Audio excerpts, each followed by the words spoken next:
Majlis Taklim Assalam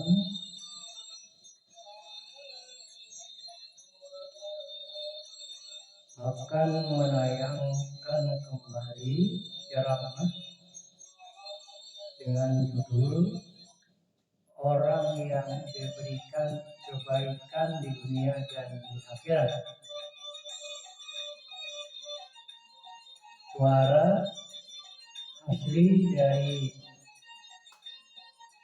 Yai Sejuta Umat.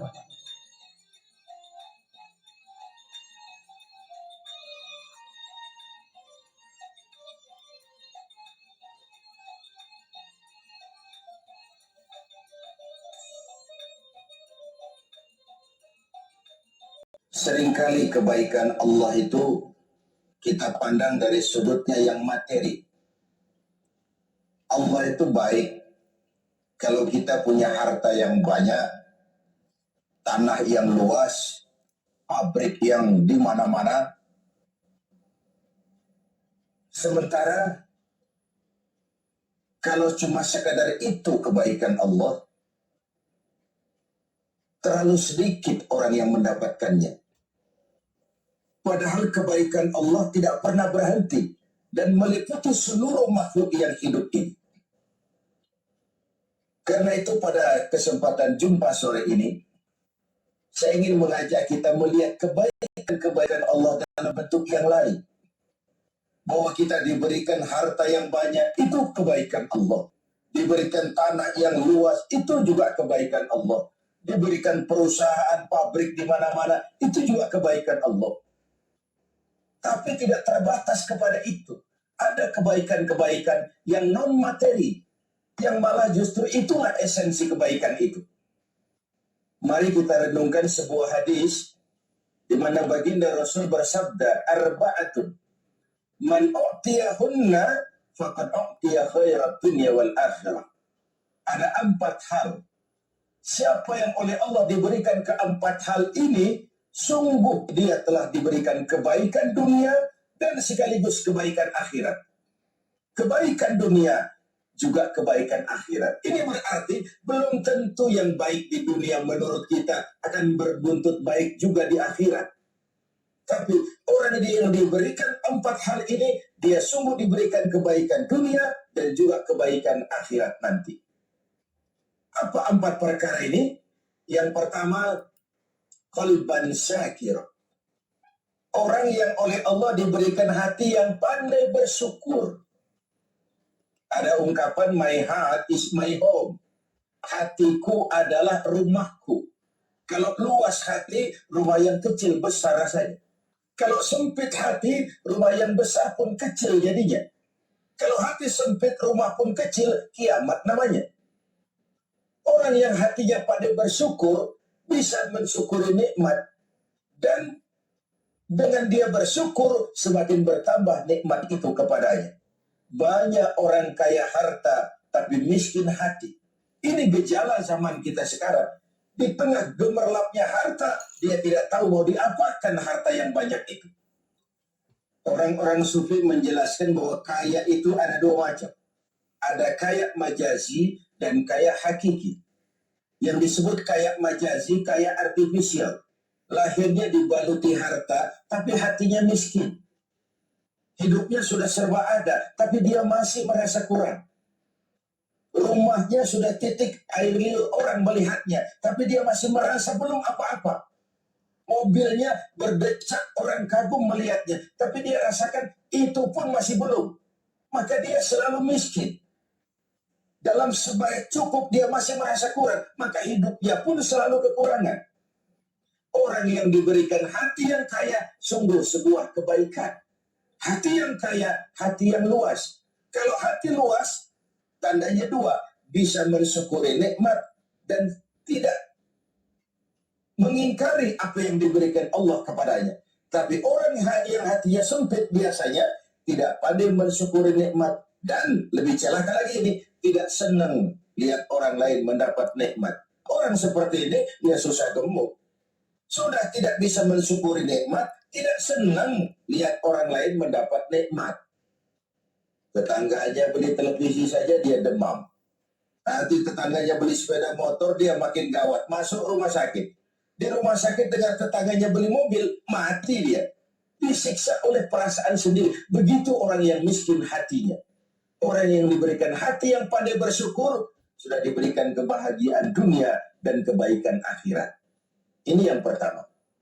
Yang kedua, walisanan zakira.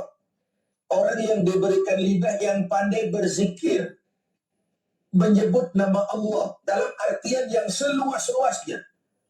Tasbih ya zikir, tahmid ya zikir, tahlil ya zikir. Tapi ada fenomena lain. Melihat apapun yang mengagumkan, dia kembali kepada Sang Maha Pencipta. Itu pun zikir. Melihat semesta jagat raya, melihat bintang gemintang bertaburan di angkasa, melihat lautan luas terhampar biru membentang, melihat gunung tinggi menjulang ke angkasa, semuanya mengingatkan dia kepada Allah. Itu pun zikir. Diberikan lidah yang pandai berzikir, mengingat Allah dalam segala keadaan. Dan bukankah Islam mengajarkan seperti itu? Dari hal-hal yang paling kecil, memulai pekerjaan, bismillah. Melihat sesuatu yang hebat, Masya Allah. Melihat sesuatu yang luar biasa, subhanallah. Terkejut, astaghfirullah. Berjanji, insya Allah. Semua dikaitkan dengan Allah. Inilah zikir itu. Hidup yang larut dalam alur ketuhanan. Yang ketiga, wabadanan alal bala'i sabir. Beruntung orang, diberikan kebaikan orang, kalau dia dikaruniai badan yang tegar menghadapi bencana, tegar menghadapi cobaan, kuat menghadapi tantangan. Tantangan itu penting. So, kalau tidak ada tantangan, kita akan tidur. Cobaan juga kita perlukan. Tapi kalau kita tidak sanggup menahannya, larut oleh cobaan itu, kita akan kalah karenanya. Orang yang baik, diberikan kebaikan dunia akhirat, punya badan yang tegar menghadapi cobaan. Apa cobaan Allah? Dua macam. Satu ayat menjelaskan, wa nabluukum bil khairi wasyarri. Kami akan coba, kami akan uji kamu dengan yang baik dan dengan yang tidak baik, dengan yang enak dan dengan yang tidak enak, dengan yang menyenangkan dan dengan yang tidak menyenangkan. Bukan cuma sakit cobaan itu, sehat pun ujian. Bukan cuma miskin ujian, kaya pun cobaan. Bukan cuma tidak punya jabatan cobaan, naik pangkat pun ujian. Kita nih yang namanya ujian kan yang tidak enak saja.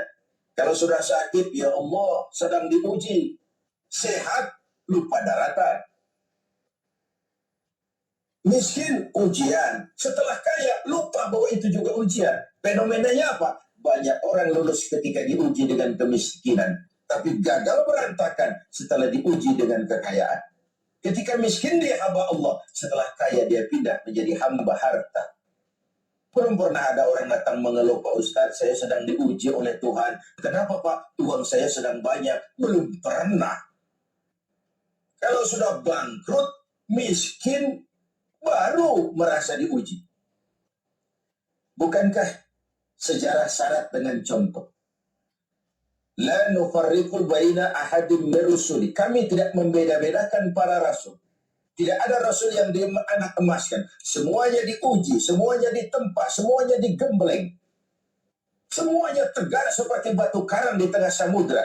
Walau tiap hari dihempas ombak, dihantam gelombang, dia tetap berdiri dengan tegar. Begitulah orang yang diberikan kebaikan oleh Allah. Lain dengan orang yang loyo, sedikit kena kesulitan seperti ayam sampar, kerakap tumbuh di batu, hidup segan mati pun tak mau. Skeptis, pesimis. Apa yang bisa kita lakukan kalau dasar hidup kita sudah skeptis dan pesimis itu tadi? Hidup ini adalah cobaan. Semakin tinggi kualitas keimanan, semakin berat cobaan itu. Semakin kokoh berpegang kepada agama, semakin kuat pula cobaan datang menerpa.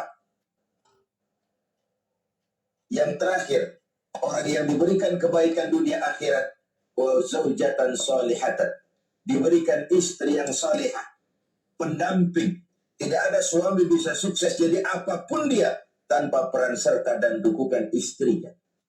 Itu sebabnya baginda Rasul menikah dengan Sayyidatuna Khadijah. Apa yang jadi pertimbangan beliau? Mengawini seorang janda yang umurnya 15 tahun lebih tua pula dari beliau. Kalau sekedar memperturutkan hawa nafsu, mestinya tidak Khadijah yang dipilih oleh baginda Rasul. Mestinya, kalau istilah kita sekarang cari ABG saja. Tapi jelas baginda Rasul bukan cuma sekedar mencari istri, beliau mencari seorang pendamping. Apa bedanya ini?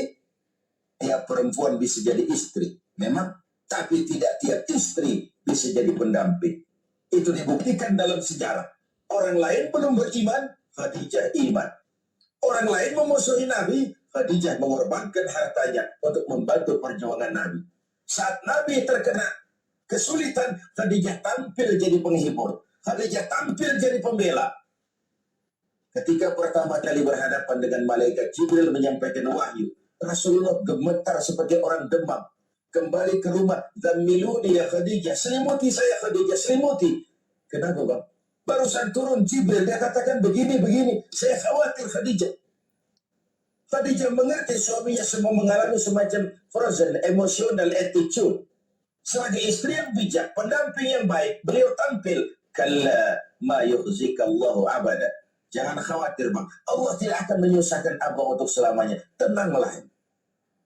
Rumah tangga adalah awal kesuksesan kita di tempat lain. Karena itu, kalau diberikan istri yang soleha, itu sudah kebaikan dunia dan kebaikan akhirat. Seorang pejabat yang jujur, polos, lugu, sederhana, bisa jadi koruptor ulung kalau dikipas-kipasi oleh istrinya. Suami-suami yang berstatus DKI di bawah kekuasaan istri, tidak lagi sebagai pendamping, tapi sudah menjadi Sadaqallahul Azim.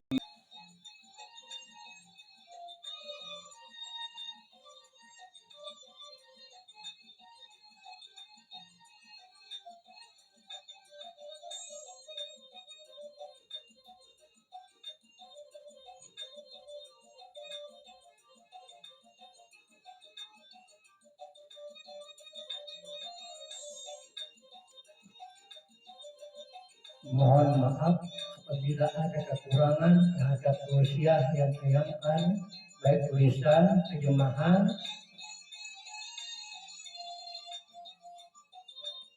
dan tidak nyamanan pemirsa, maka kami mengucapkan mohon maaf yang sebesar-besarnya.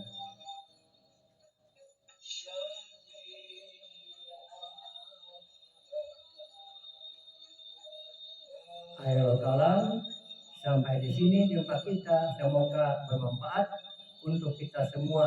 Wabillahi taufiq wal hidayah. Assalamualaikum warahmatullahi wabarakatuh.